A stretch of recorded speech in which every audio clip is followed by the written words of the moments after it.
I'm Victoria Welsby, TEDx speaker, best-selling author and fat activist. I have transformed my life from hating my body with desperately low self-esteem to being a courageous and confident, fierce fatty who loves every inch of this jelly. Society teaches us living in a fat body is bad, but what if we spent less time, money, and energy on the pursuit of thinness and instead focused on the things that actually matter, like if pineapple on pizza should be outlawed, or if the mullet was the greatest haircut of the 20th century. So, how do you stop negative beliefs about your fat body controlling your life? It's the Fierce Fatty Podcast. Let's begin.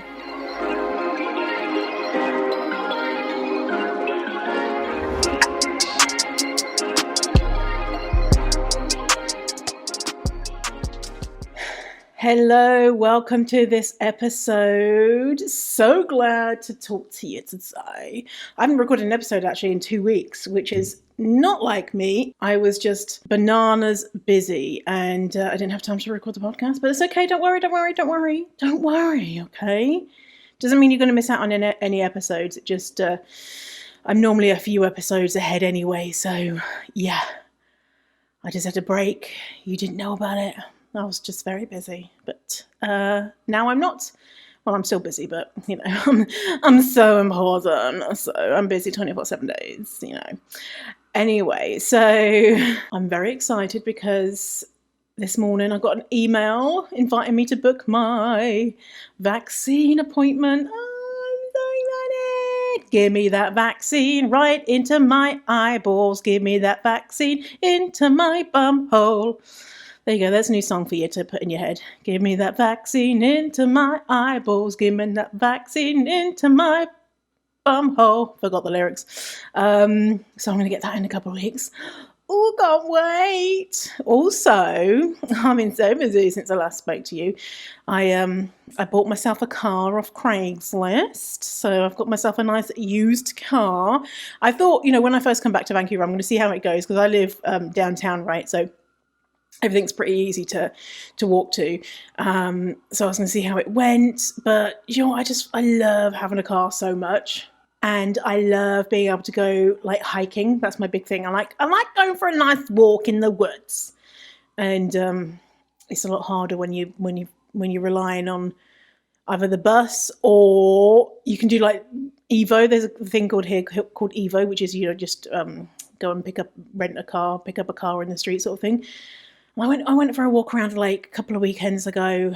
It was very nice, but it cost like $50. And I was like, okay, well, if I'm doing this like X amount, I might as well just buy a car. So anyway, got a car.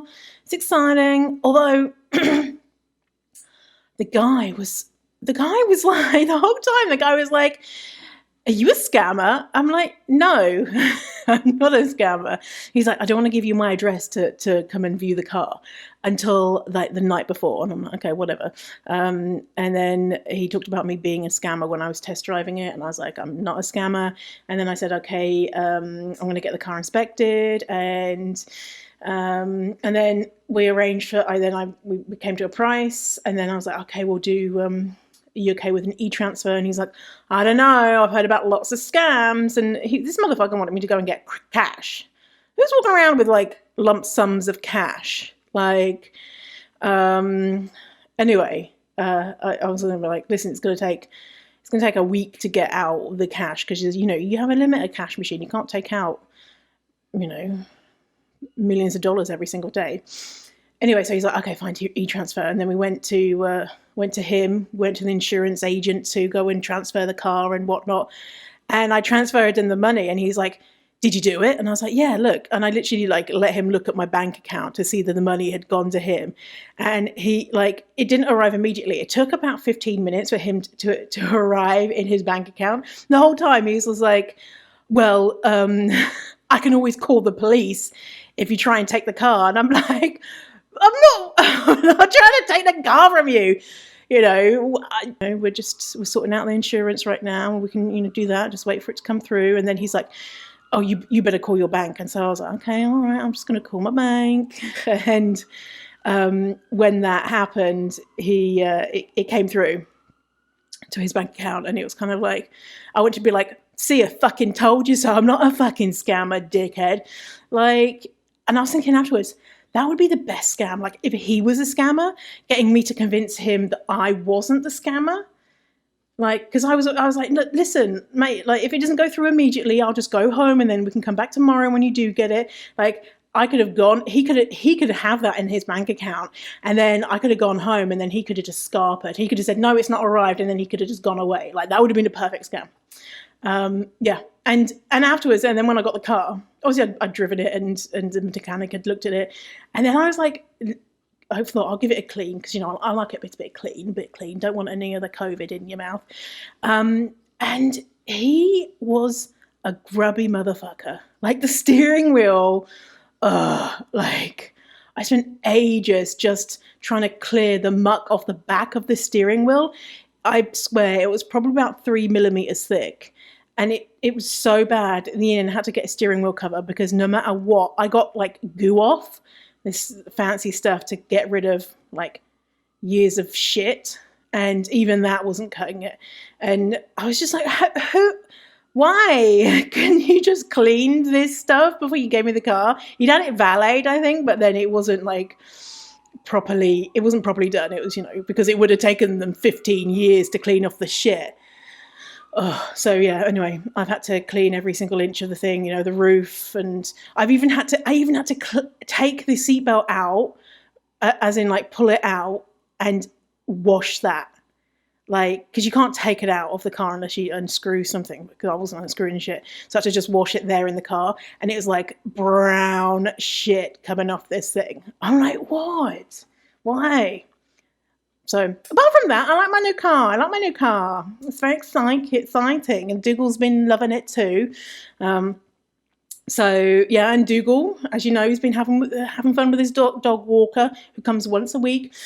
And finally, last week, after 4 weeks of being together, Dougal managed to go more than half a block. So he'd go like just around the front of my apartment, just around to the side to see if I was at the bins, and then would come back around to the front of the apartment. That's all he would do for an hour. That's all they would walk, because he would refuse to leave without me. And then last week he went on his walk, and the dog walker was like, oh my God, we're at the end of the block. And I was like, no way. And then he's like, we're here. And all these different, you know, he was like just off on his own, having fun. Not on his own with a dog walker, without me. And I was like, yes, go Dougie. And apparently he didn't even want to come home. Yeah, so it only took 4 weeks for that motherfucker to betray me. No, I want him to have all the friends in the world, but it just takes time, right, for him to get used to people. So that's really cool. There's all my life updates. I've probably got more, because, you know, I'm so amazing. There's so many things going on in my life. Not really. But yeah, now, what are we talking about today? Now, there is, let me tell you a story, okay? So there is a famous body positive influencer who shared that she is struggling with her eating disorder. So this is not, I'm not talking about Tess Holliday here. So if you don't know, Tess Holliday shared that she has anorexia, which is, it's so great that she shared that. Obviously it'd be better if she didn't have to experience an eating disorder, but it's so cool that she did, because now we get to see more often the real face of anorexia being shown, because most people who display anorexia symptoms are not actually straight sized. They're not thin. Most people who have anorexia are fat people, are quote unquote mid-sized people. And that's actually classed as atypical anorexia, which is, it's the most common form, but yeah, the diagnosis of anorexia is the only mental illness that has a weight limit, right? Like, as in, you have to be very thin before it's a quote unquote problem. Doesn't matter that you're starving yourself if you're fat, because fuck the fatties, but if you're too thin, then it's a problem. Which is, you know, it's a mental illness, right? It's to do with our brain. It's not to do with our bodies. And obviously, if you're very, very, very thin, and you could die more easily, but you can starve, you can experience malnutrition and also be fat. So anyway, so the whole thing about atypical anorexia is ridiculous. And the more we have that, the face of anorexia not being just what we think it is, it will help people realize that just because they live in a bigger body and they're experiencing disordered eating doesn't mean that it's not valid. You don't have to be very, very small to be experiencing mental health issues, right? So anyway, I'm not talking about Tess Holliday in this episode. I'm talking about an unnamed body positive influencer. And I'm not going to name them or describe them or anything, because I don't want folks to go and... This is not really about them. This episode is not about them, but it's about how we interpret things and how we're feeling around going back to work or seeing more people after the pandemic, and how this influencer's actions could make that a little bit more difficult for some people. So yeah, I don't want people to go and harass them or anything and be like, you're doing it wrong, or because this is not about them. Not that you do that, because my listeners are not trolls. Unless you are a troll, then fuck off, don't listen. Actually, fuck it, listen. You give me more stats. Listen, keep listening, trolls. But the wonderful fierce fatties that are listening, I'm not going to go do this. I know that you're wonderful, caring, kind human beings. So anyway, I got started thinking about this thanks to Renee at Sensibly You. So that's an account on Instagram. So I will link to Renee's account, Sensibly You. And Renee started talking about this thing, and then we had a conversation about it and what we thought about what was going on. And so I'm going to read you Renee's post in a little bit, but this is where this whole thing is coming from. Is Renee noticed this thing coming up, this thing happening, and she was like, I have thoughts about this, and shared with me what was going on. Anyway, so the influencer, let me describe the situation, because you'll be like, what, tell me the goss, Victoria, go on, why you keep teasing us? So, all right, so this influencer has hundreds of thousands of followers. Their audience is largely people who are fat and trying to love their body, and their message is, you can be fat and love your body, right? So it's a body positivity account. And she mentioned that she was struggling with her eating disorder, which is binge eating disorder. And then she said that she is really unhealthy, and being unhealthy has made her fat, and she needs accountability to not be unhealthy, and so started another page about her health journey. Okay, so body positive influencer, hundreds of thousands of followers, has started a health account. And so she did this, and people criticized her, saying that it's a thinspo account. Thinspo, like thinspo, in case you're not familiar with that word, it's like inspiration to be thin account. And so people who are in eating disorders often will be like, I need thinspiration, or I've got a thinspo account. And so it'll be pictures of people in smaller bodies, basically helping people to have a disordered relationship with their body, or have an eating disorder sort of thing.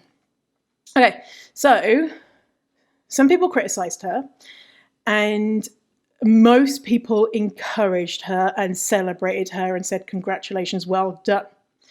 So the types of things she has posted so far, because this is a new thing, is about how she is a quote unquote bad fatty. I'm using the words bad fatty, but what she's saying is that it's her fault. She's made herself like this because of the food that she eats and the lack of movement in her body. And that she says she's not like the quote unquote good fatties, This is me saying, me interpreting what she's saying. Good fatty, bad fatty. I did a whole episode on it. Basically, it is a dichotomy of what is a palatable fatty. A palatable fatty is someone who is fat and is like, oh, I don't like being, palatable to the general population. I'm fat and I know I'm disgusting. I'm going to try and stop being fat, and I am going to do everything I can in my power to not be like this and become thin. That is a good fatty, so like a well-behaved fatty. And so these aren't perfect tropes sort of thing, but it's kind of a representation of what we see often. And then a bad fatty is a fatty who is not adhering to what society says, and so will love their body, will eat food, will move their body in a way that feels good to them versus in a way to lose weight, or maybe they don't move their body. So basically it's just a fat person who is not hating themselves. But she is saying, when I say she's saying, oh, she's a bad fatty, as in, I have caused this to myself. It's my fault that I'm fat because I'm so greedy and lazy, which is, that's the way that we view bad fatties, is they did this to themselves. Whereas a good fatty, a fatty that is more palatable, will be like, well, I have a condition that makes me fat, or there's some reason why I'm fat, and so people are more generous in society, generally speaking, towards fat people who have a quote unquote reason. There's no and this whole thing is just it's just fucked up, because whatever reason you're fat, it's valid and it's fine, and it doesn't make you worse or better because you have a quote unquote reason, or you're fat because you perceive your fatness to be that you ate more food or didn't move your body, which is debatable, right? We don't actually know. So this influencer is saying, I'm fat, not like people who are naturally fat. I'm fat because I eat too much food. Now, we don't actually know that. We don't actually know that. I'm going to get into that a little bit more in a second, but let me just tell you some other kind of other things that this influencer is posting. So she's sharing images of her meals. So she's sharing images of meals that are quote unquote healthy, and the quote unquote unhealthy thing that she binged upon, and the more healthy alternative that she chose. And I'm saying healthy in big quote unquote, it's like big. So she's sharing images of her meals. She has shared how she's trying to not eat certain things and wait X amount of hours before eating, and then because of that, trying to stop herself from eating, she will then binge, which is totally normal and natural and to be expected. She shared that being addicted to food is definitely a thing, and if you don't think that you are addicted to food, or that food addiction is a thing, then that's kind of silly. Sharing images of her Fitbit after working out. So basically, she's sharing her eating disorder, her active eating disorder, or disordered eating behaviours, and a disordered way to view her body and working out. So she's kind of going on very long walks and doing that regularly, and it seems to be coming from a place of, I need to become better versus this is fun sort of thing. So it seems to be coming from a disordered place. So massive compassion going out to this person. This is a person who, from what we're seeing on the outside, it appears to be in their eating disorder. And it appears that, from an outsider point of view, that they are struggling with shame. and a fear of ill health. And they are really, really difficult things to deal with. So I just wanted to share kind of what was happening. And this is not about the influencer. I'm not talking about this to talk about her, but to talk about how this is affecting you or the people who are seeing this.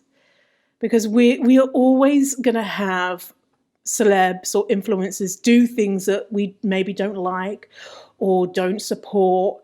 I did a whole episode on this, like when your favorite fat celeb loses weight, and it can be so disappointing, right? But on the other hand, their bodies don't belong to us, and they don't owe us to behave in any type of way. And if someone is unwell, that's not their fault, right? That's not their fault.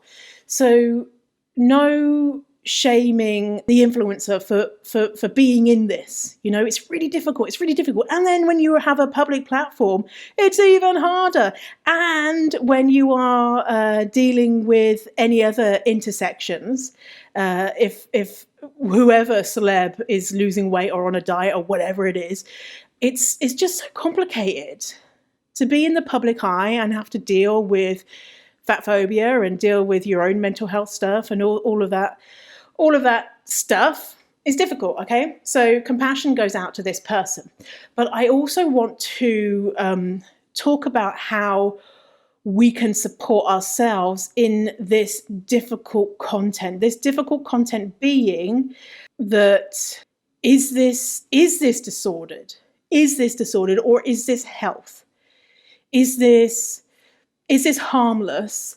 Is this, because you see a lot of the comments on this account being like, you know, she's living her best life, or she's doing this because of her health, and it's about health. And even if it is about health, that's still such a complicated topic, and there's so many different layers to that. So when someone in the body positive or fat positive world does stuff like this, it can be really confusing, especially if you are newer on the journey. And even if you have been doing this for a long time, it can wobble and shake your foundations. It can lead you to thinking, oh, maybe I should be doing this. And a lot of people I saw in the comments were saying, I feel like this too about my body, that after the quarantine, I feel uncomfortable in my body because it is bigger. I am stressing out about seeing people again, seeing my colleagues, going to work. I don't feel as healthy. I know I'm not as physically active, and I can see how that has had an impact. And so this is kind of where a lot of people are right now. And so the solution that's been presented here by a body positive account is, let's look to lose weight, eat this stuff, certain food, restrict, and monitor how much physical activity you do. So I want to clear some things up so that when you see this type of behavior, you can protect yourself and feel solid in your own journey and be able to extend that empathy towards others who may be in disordered eating, in a full-blown eating disorder, and extend empathy, but then not get swept up into maybe I should do that too. And it would be so much easier, like if Gillian Michaels from The Biggest Loser, that absolute piece of shit human being, like if Gillian Michaels was like, do you know what, after the pandemic, you know, I feel kind of blur in my body, and so what I'm going to do is I'm going to not eat until this time, and I'm going to do this and that. You'll be like, yeah, Gillian, that's a diet, woo woo, like red flags. But when someone who is kind of on your side is doing it, then it's like, this is okay. It's okay, right? And you can do anything you want with your body, right? You can go on a diet if you want, obviously. Like, you could do anything. It's your body, it's your choice, right? Same as we don't own the bodies of celebrities. No one else owns your body, and so you can do what you want. But I think that having a relationship with your food and with your body and with food that is more peaceful is probably better for most people. I think that is true, that having a peaceful relationship with your body and with food is probably something that we would like to move towards, if at all possible. So the first thing that I want to talk about is that idea of good fatty, bad fatty, the idea that I'm fat. The influencer said, I'm summarizing, I'm fat because I eat too much and I don't exercise. So we don't actually know that, right? We don't know. If we think about our own bodies, we can see correlations. We can say, okay, well, I got fat, and that's when I was eating more food. And that's when I stopped working out, and that's when I got fat. And then you can say, I got fat because of me. It was my behavior, my fault. But we don't know that a straight-sized person could have been doing the exact same amount of exercise as you, eating the exact same food, and someone who's straight-sized could maybe not put on weight. And it's nothing to do with how much food they're eating or how much exercise they're doing. It's just that's just who they are, right? And it's their genetics.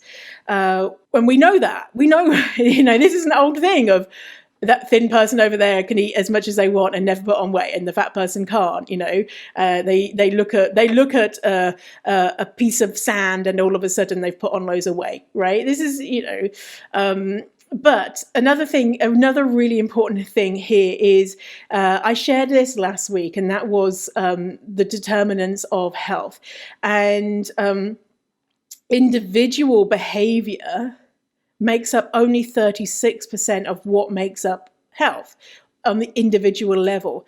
And inside that individual behavior, there are 6 different things. And one of them is your diet, and one of them is how much you exercise. There are 4 other things that are also included in that 36%. And so how much can we break this down to what percentage of our health is affected by what we eat and how we move? Not that much, right? It's not as much as we think, because we think it's 100%. If I eat this thing, if I don't move my body, I will be unhealthy, and I have 100% control over my health outcomes, and that's not true. So there's 6 that are in there as a reminder. So psychological assets. So that is conscientiousness level, self-efficacy, optimism level, life satisfaction level, cognitive function, and later life. Next one is negative moods and affects. So stress level, hopelessness level, anxiety level, and depression level. Next one, other risk-related behavior. Gun behavior, sexual activity, motor vehicle behavior. Then we have physical activities, we have sleep patterns, and lastly, we have diet patterns. So, for example, you've put on weight over the pandemic, and here's an example. Anyone has put on weight, and they're saying it's because of my behavior. And even if you do say it's because of my behavior, in the behavior determinants of health, there's so many different things. So your optimism level is going to affect your health. How optimistic have we all been feeling? Oh, the world's coming to an end. Not so much. Our life satisfaction level. Interesting. Are you satisfied being in the pandemic? Not really.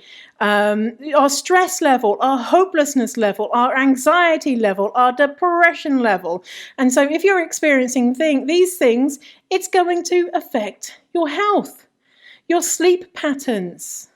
How has that been disrupted during the pandemic? And so we're so quick to say, oh, it's because it's me. And these are the things that are individual behavior, right? Individual behavior. But how much do we have over, how much control do we have over these things? The stress level, anxiety, hopelessness. Sometimes these are things that we can't actually control, right?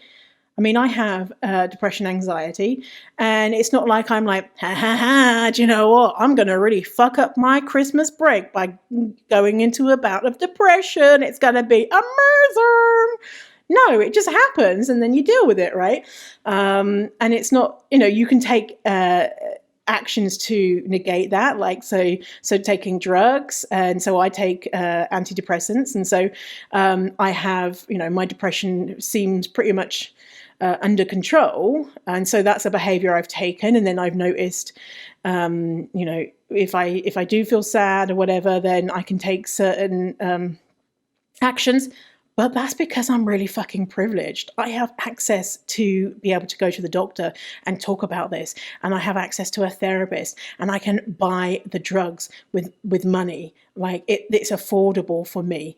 And then I can take action because of the way that my life is set up to look after my mental health. Not everyone can do that. I mean, like, if someone else is...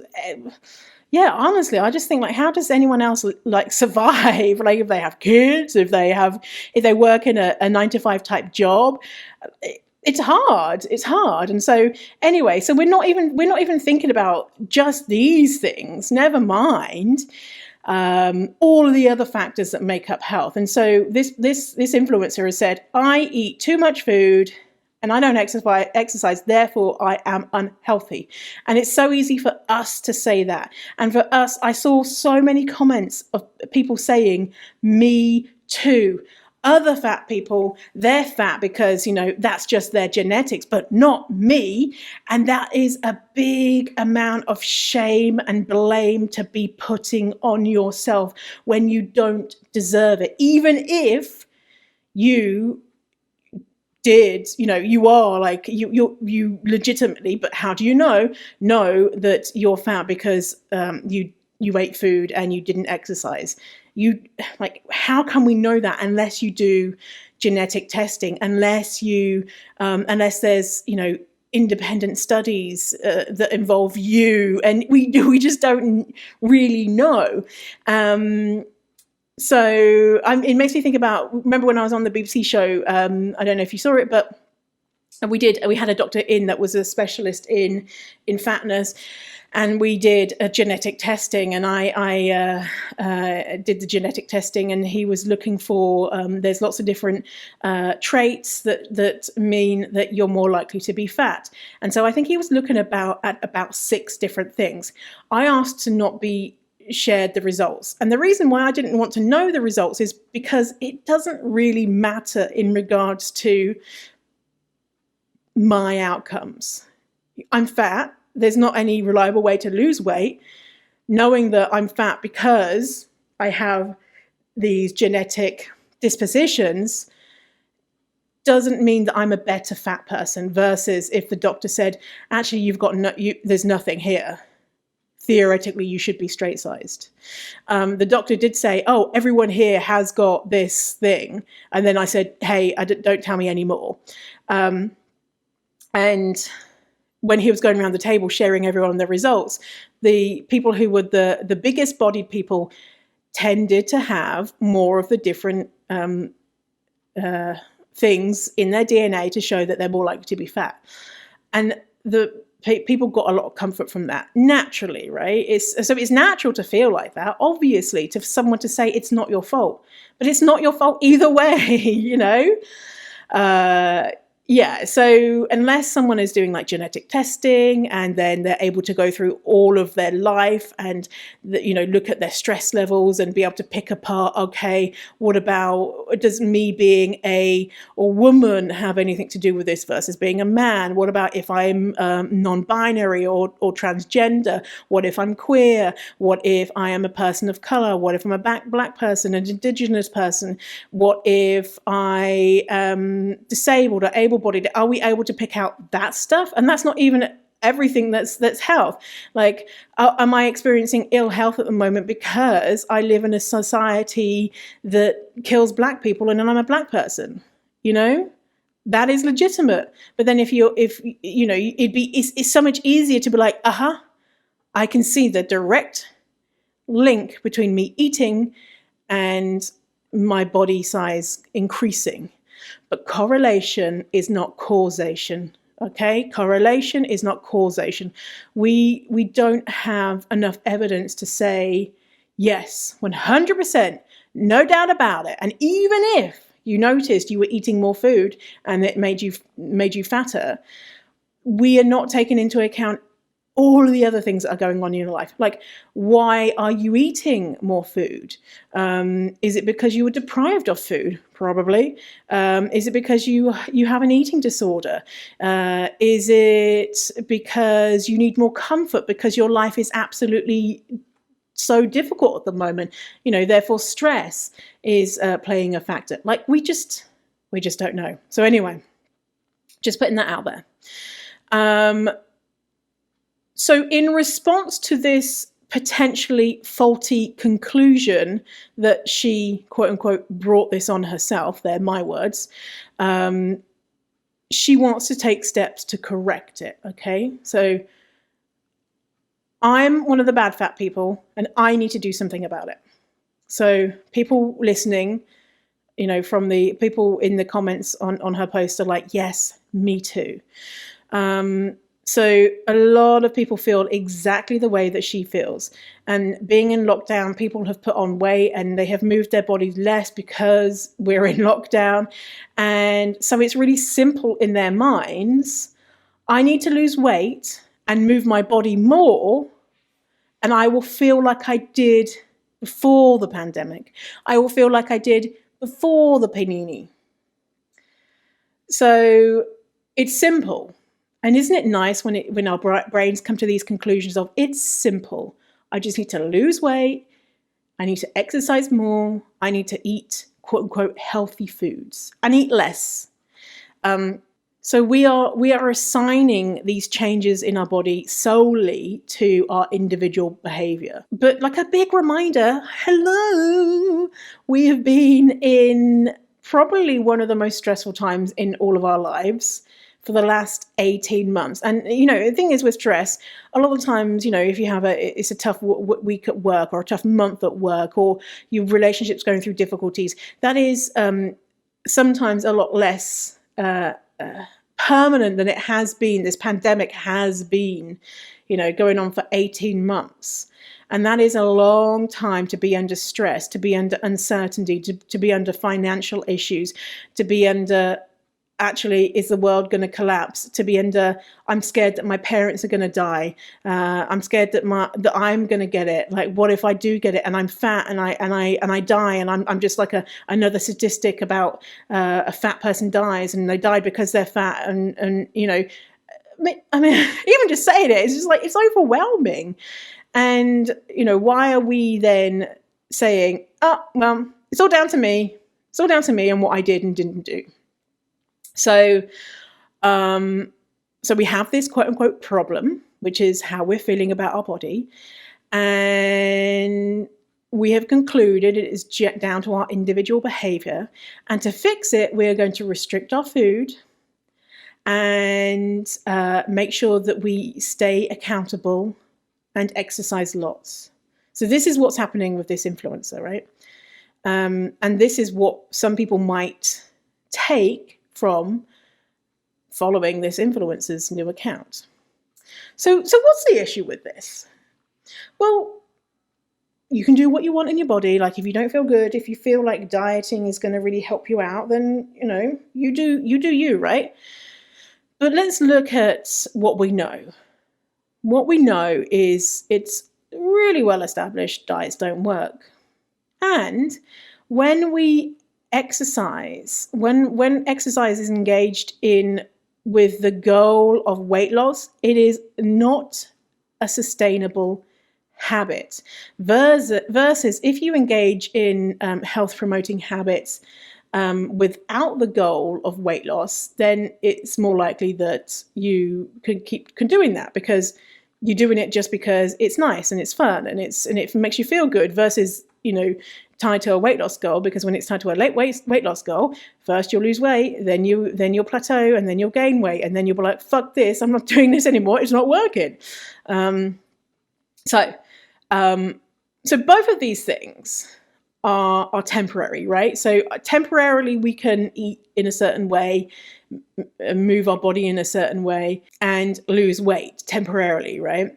And actually, as we know, just the act of dieting is bad for our health. So the reaction to this perceived problem is to ignore science and strive for weight loss when we know it's just not possible. It's not possible, right? And the influencer says that she hopes that she loses weight, but she wants to do it without counting calories or macros or weighing herself or measuring herself. And so people are like, okay, cool, that's not a diet. It is a diet. So because there's not the classic signs of weighing and measuring, if the goal of your change in behavior is to lose weight, that is a diet. And it could be that you're not even changing your diet. You're just changing, like, I'm just going to work out 57 times a day. I say diet as in, diet culture mentality, right? So if you are intentionally trying to lose weight with behavior change, that is a diet. Doesn't matter if you're not weighing or measuring, it's a diet. And the outcome will be the same as any other diet. 95 to 97, 98% of people will fail. And studies have shown that the people who are quote unquote successful at losing weight, and what success losing weight looks like is losing, I can't remember what the percentage is, a very small percent, like basically a few pounds, and being able to keep it off for more than 2 years, between 2 and 5 years. And so, if someone knew that going into a diet, being like, maybe you might lose 3 pounds, but there's like a 2% chance of that happening. People are like, is it worth my effort? Anyway, and so a lot of studies show that the people who are successful at a diet show a lot of eating disorder behaviors. And so it's either you fail the diet or you're going to fall into disordered eating and an eating disorder, probably. And obviously there's going to be some unicorns out there, but that is what's happening for the vast majority of people. And when I say about intentionally losing weight, by the way, our bodies lose and gain weight all the time. It's just called being a human being. And so if you just happen to sometimes lose weight for whatever reason and sometimes gain weight for whatever reason, that's just called being human, right? And so I'm talking about the intention behind it. So if you are engaging in acts to intentionally reduce your body size, then that is a diet, and it is probably not going to be successful. So the influencer said she's doing these things for health and to lose weight too. And this will confuse so many people because the angle the initial angle of this is, I'm doing this for my health. And yeah, to lose weight too, but let's not lead with the weight loss, because that's obviously not something that we want to be following, but let's lead with health. And we've spoken about it on the podcast many times before, about healthism and how leading with health can be really problematic in of itself. So if we heard this from a diet schlepper like Gillian Michaels, then it'd be really easy to see how this is harmful. But when it comes from a fat person, a body positive person, then it's harder to decode. Because who can argue with health? Of course we want to be healthy. Of course pursuing health is a good thing. Of course. Well, is it? Question mark. And what is health? And yes, most people want to live a long, healthy life and not die sooner than is necessary. But to get to that is mostly out of our controls, and it's complicated, and we forget about things like mental health and about social justice issues and all that type of stuff. When we think health, we think about food and exercise, and when we think health, we don't think, okay, let's try and end racism, right? Because that is health. That is health too.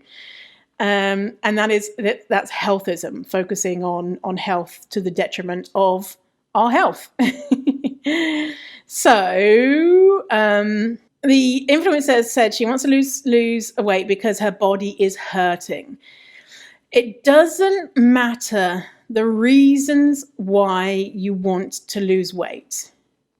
If you want to lose weight because you want to look really hot and sexy, if you want to lose weight because you're scared for your health, if you want to lose weight because you want to run around and chase your kids, it doesn't matter if it's a noble reason. Science, our bodies don't care. It doesn't matter to our bodies. They're going to do what they're going to do. And so the outcome is going to be the same. So it doesn't matter if you want to lose weight for health reasons or because you want to look like a supermodel, the outcome will be the same. Also, do we know that your body is hurting because you are fat? Or is it more likely that it's actually a super complex thing and there may not be one thing that's causing it? It may be lots of different things. And it may be a big accumulation of stress over the last 18 plus months. And blaming it on your fatness just happens to be the most logical choice. And why is it that if we feel bad in our body, the solution seems to be eat more, eat different foods, less of certain foods, more of certain foods, and move our body? Like, why does that seem to be the first thing that people go to? Well, it's a rhetorical question. We know why, because diet culture, but we still can get confused in our brains of, well, my body feels bad. It's because I'm fat. And because of that, I need to do this and that. And it's more complex. Also, this account from this influencer is proposing that the way to solve binge eating disorder is to restrict and to try to not eat the foods that you crave. And I hope you can see the issue with that. This is exactly how we get into eating disorders, is restricting, and why so many diets are mimicking disordered eating and eating disorders. And having binge eating disorder is a very strong indicator that you've already not fed yourself enough and have spent way too long restricting. So more restriction isn't helpful. One of the posts that the influencer put out there talks about not eating till a certain time and then trying to wait another 5 hours to eat again, and then this leading to a binge. And in my mind, I'm like, well, yeah, like if you try and restrict, then your brain is going to fixate on the thing. And it's okay to binge. It's okay to binge. You may, like, say, if you do have binge eating disorder, you may get to a point where you want to incorporate other ways, other coping mechanisms, and do that to slowly help your mental health and increase a variety of coping skills, and then slowly binging won't be your primary soothing or coping mechanism.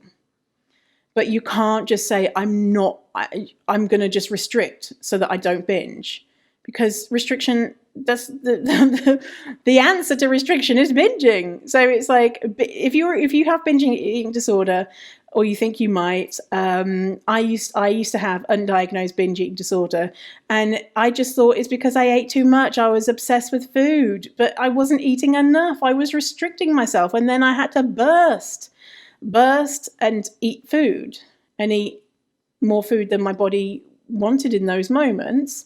But also, I've mentioned this in another episode where I talked about BED. It was really, really helpful for me at the time to have that as a coping mechanism, because I didn't have anything else. I didn't have anything else in my life. If I didn't have BED, then what would have happened to me? And I really shudder to think, because that was a way for me to cope. And so, yeah. So, also there is talk in this account that, of course, people can be addicted to food.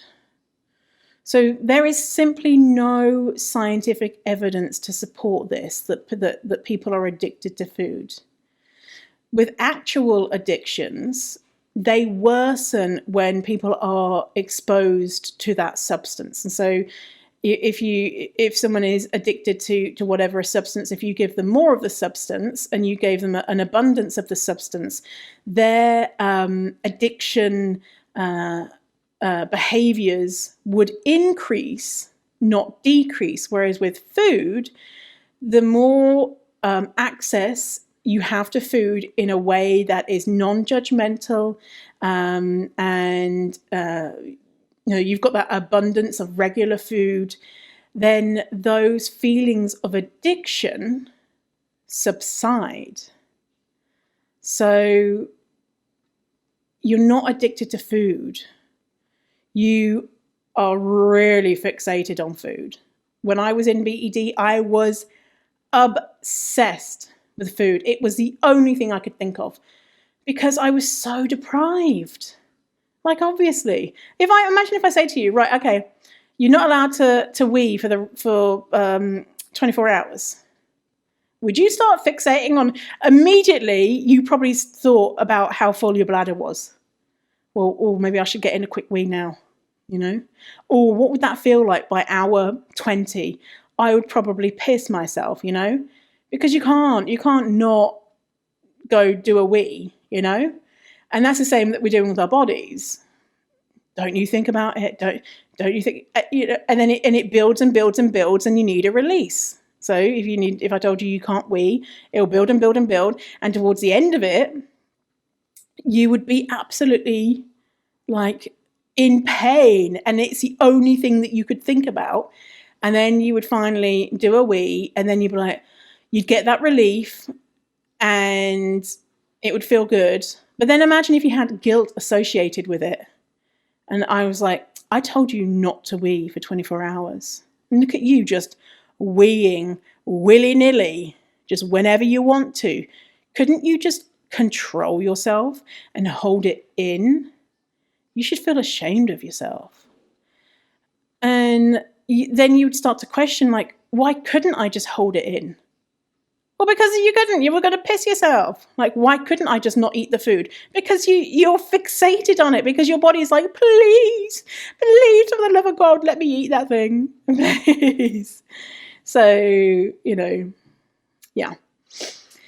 So all of this can be so confusing to the person who is newer to fat positivity. and anti-diet, and even to a person who's been in it longer. And, you can be like, well, people can do what they want with their body. Yes, absolutely. Absolutely. And so should we just let her do what she wants in her body? Yes. Unless someone is, those around them want to take them into medical care because they can't look after themselves or whatever, in situations like that. But, the question here is like, what do we make of all this? Like, is that influencer a bad person? Should they not be doing this? Well, no, they're not a bad person at all. Not at all. They are in their eating disorder, which is what they've mentioned, is that they're struggling with their eating disorder. So they're really struggling right now. And the question comes up here of, what level of responsibility do influencers have to their audience? And I don't know the perfect answer to that. But I do know in this situation here, this is not something that influencer can help. This is, they're going through something. What level of responsibility would I have to you if I was going through a mental health crisis? Well, it wouldn't be my fault if that was happening. And would I then be at blame for what I put out into the world? Well, no, I wouldn't be. But I would hope that everything that I've spoken about over 80 plus episodes, and everything I talk about on Instagram and all the other places that I talk about this stuff, would set you up to recognize that there's something going on with me.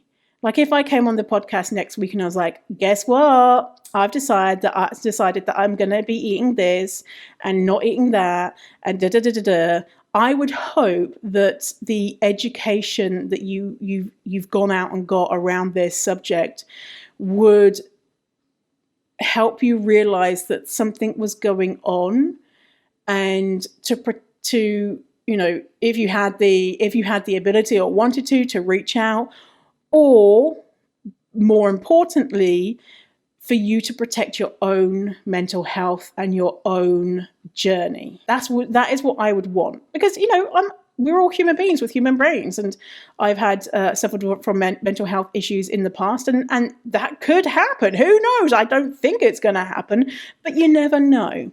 And so this is where I want to talk about Renee's post, the thing that started all of this. Renee's post is really interesting because she's talking about the ones around this influencer. So who on the surface level it seems like they're encouraging her, supporting the intentional weight loss versus being more nuanced in their response. That's how it appears. Obviously, we don't actually know what's going on behind the scenes. These people who are responding, people who have very, very, very big accounts who are responding saying like, good for you or whatever, or other things, we don't know what's going on behind the scenes, whether they are reaching out to this influencer or not, or what. But on the surface level, from quick glances, it seems like they're not, it seems like they're supporting the behaviors. That's what it appears. So the question here is, what responsibility do these people have to their audiences? Because it's a lot of very well-known accounts are then responding to the person who is struggling in a way that appears to be supporting the disordered behaviors. If they are, obviously, I'm not saying this person, I can't say, oh yeah, they have an eating disorder or whatever. It's only them to know and whatnot. But from what it seems like, disordered behaviors. And what if your favorite thin white anti-diet account seems to be supporting disordered behaviors? What's their responsibility? What is like, and I think about myself too. What is my level of responsibility in responding to things like this in a clear way, where people understand what I think about it? I don't have I don't think there's a perfect answer to that, but it's just something that I think that there are people on there that are really disappointed in their in other accounts who are commenting encouraging things and saying, hang on a minute, why are you supporting this pursuit of weight loss when your whole brand is anti-weight loss? It's confusing, and it kind of is, right? So when we see like the first influencer saying, I'm going to do these things, and then we see the second one who is apparently not in an eating disorder, although we don't know, saying, yes, good for you. So now we have two people who have influence saying, from on the surface level, looks like they're saying we should lose weight if we feel bad in our bodies. Well, then it becomes even more difficult for the average person to untangle this whole thing and say, maybe restricting food is not the way to make my body feel better. Maybe I'm not a bad fat person. Maybe my body doesn't feel good for a million different reasons, and it's not necessarily because I'm fat. It gets really hard when you have two influences in there, and then it's not even stopping at two. It's, there's more in there too. So, saying all this, what do you do if you feel blah in your body at the moment, which is so many people are feeling lots of different negative emotions around their body? Well, my first question is the title of this podcast. Do you want to be thin, or do you want to be healthy? And to have a ponder. If you say, yep, I want to be thin, absolutely 200% okay. And that's normal. Of course you want to be thin. Why the fuck would you not want to be thin when we live in a society that tells us being thin means that you can spray rainbows out of your vag because you're so electrifyingly sexy, for those who have vages. It would be weird if you didn't want to be thin. So if you want to be thin, don't feel bad. Just think, oh, I'm a human and I live in society. Well, isn't that surprising? So it's normal. And holding that, I would like to be thin, with the other side of things of, is it possible for me? Is it likely that I can ever get there? Maybe we can explore that feeling and what is behind it. What is behind wanting to be thin? What does that mean if you were thin? Would you be healthy? Would you be loved? Would you be worshipped, accepted? Would you be able to fit in seats and not have to squish your body into a world that's not made for you? Would you experience less weight stigma? And all of these are so valid. So, of course, you want your life to be easier. Of course, you want everyone to think that you're amazing and you're beautiful and all that type of stuff. And also, can we achieve that without trying to lose weight? And can we work towards health without focusing on weight? So if you're feeling unfit or weak or less flexible, or you notice that your cardio ability is decreased, well, are there ways, if you want to support any changes that you want to make outside of engaging in disordered behaviors? Can you just move your body in ways that feel good? Like not wear a Fitbit, do something like join. Join JOYN. It's free. It's like workouts for at-home workouts with loads of diverse bodies. Not wear your Fitbit. Increase your confidence in moving. Don't track how far you walked, just by how you feel. And this is a practice. It feels like, honestly, a lot of what we're doing is we're having to relearn things. And I was talking about this on a call for Fierce Fatty Academy, how when I first got back to Vancouver, I felt anxious about going outside. And I was like, what the heck, Victoria? Like, this is a new feeling. Why do you feel anxious? And it was like, well, this is a new thing, and I haven't done it in like a while. And so, of course, I feel a little bit anxious, and honoring that and being like, this is normal. And so, going back to increasing your confidence about the things that you used to do. Like, for example, this week I went on a hike to a place called Lighthouse Park in North Vancouver, and it's there's various different trails that you can go on, and there's longer ones and shorter ones, and I haven't been there I haven't been in Vancouver for a couple of years, and then maybe before that I hadn't been maybe in the year before that or whatever. So I hadn't been there in a little while, and so I felt a little bit of anxiety of, will I know where it is? And will I be able to find somewhere to park? And if I can't find somewhere to park, will I be able to find parking in the street? And will I accidentally go on a route that's really, really difficult? And will I have an asthma attack and die? It wasn't like a big anxiety thing, but it's like a quick kind of like thought of what if? Because I had lost that little bit of confidence in going on a hike to Lighthouse Park. Now it's a nice easy one. It's not a long hike. You can make it more difficult with different routes and stuff. And I just thought, I'm just gonna go and see. I'll just drive there and see what's what. And I went and I had a really nice hike, and Dougal played in the water, and we explored different things, and at some points it was a little bit difficult, and at the end I felt great and I felt way more confident.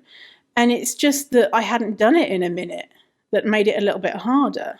And so if you're feeling like that, like if you normally moved your body before pandemic in a certain way, and you're feeling, oh, I must, get back into doing loads of exercise or whatever, just take it easy on yourself and see how it feels. And let me go to the post that Renee actually did, which is really, really interesting. So let me read this post. So this is Sensibly You. On Instagram. I'll link the account in the show notes. So this is the post.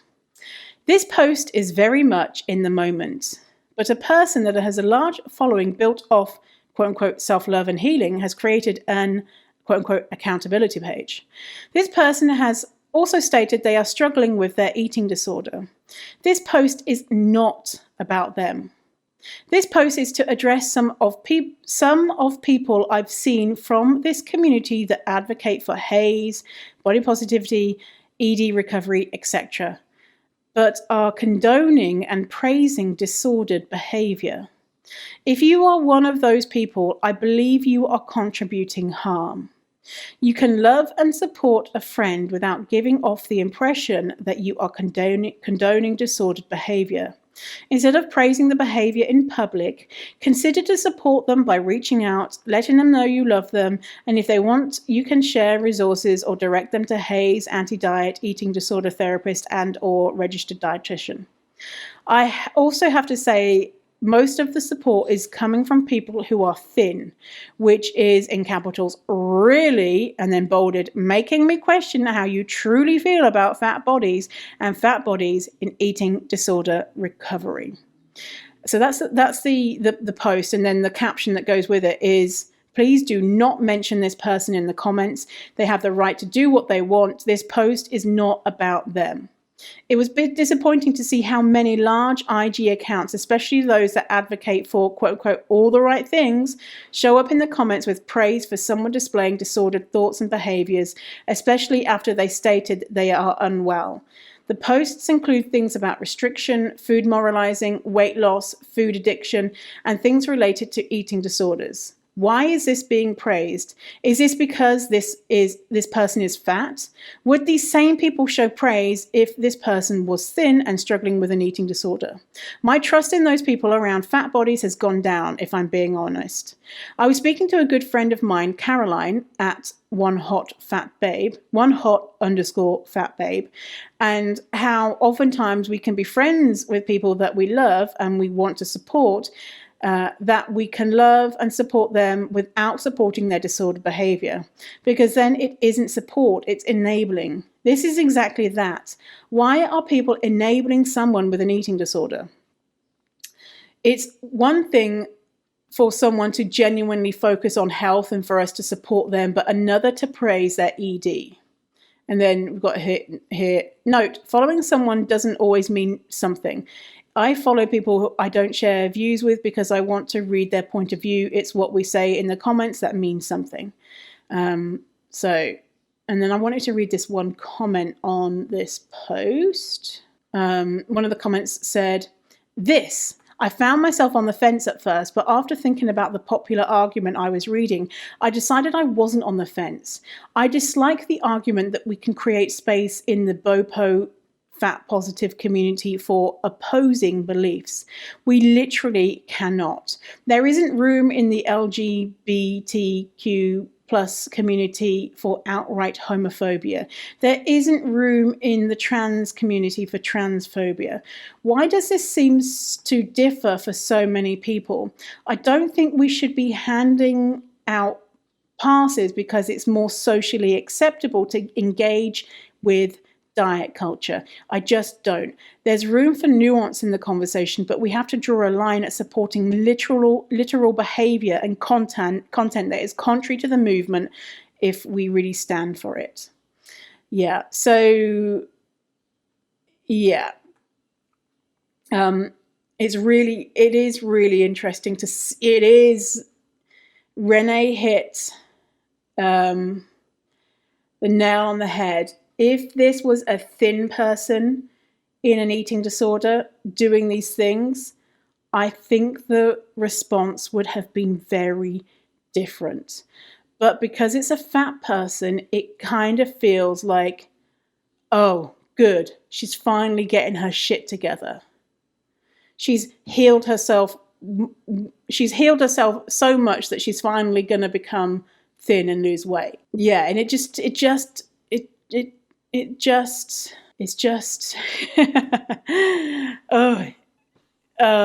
yeah. What am I feeling right now? It is interesting, isn't it? How it's so programmed in us to when a fat person, quote, takes control of their health, that we feel a way about it. We're like, that's good.